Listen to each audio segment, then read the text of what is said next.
Les patients Covid admis dans un service de réanimation souffrent tous d'une insuffisance respiratoire aiguë. Il leur faut en permanence de l'oxygène pour mieux respirer.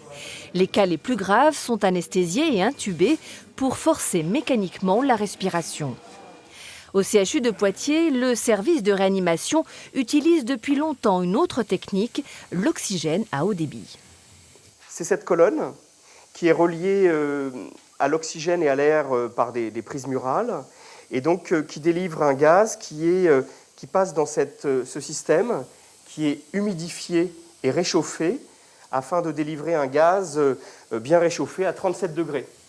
50 litres d'oxygène par minute au lieu de 15 litres par minute avec un système classique. Ce patient a déjà été intubé pour un problème respiratoire. Il teste cette fois ce grand bol d'air frais. Au départ, ça brûle un tout petit peu, mais rien. Et puis d'un seul coup, ça disparaît, ça. Et puis on est bien. Alors ce que je ressens, c'est... Je veux dire, ça commence à être un bien-être maintenant. Un réel bien-être, hein, pas un truc qui est vraiment quelque chose.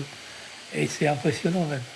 Une étude coordonnée en 2015 par le CHU de Poitiers a démontré l'efficacité de l'oxygène à haut débit. Seulement 35% des patients finissaient par être intubés après cette technique, contre 50% après une oxygénation classique.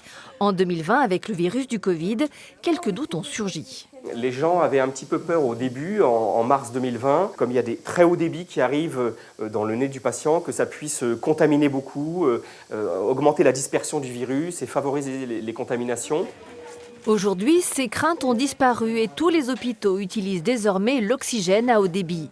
Une nouvelle étude coordonnée par le CHU de Poitiers est néanmoins lancée pour démontrer par les chiffres son efficacité.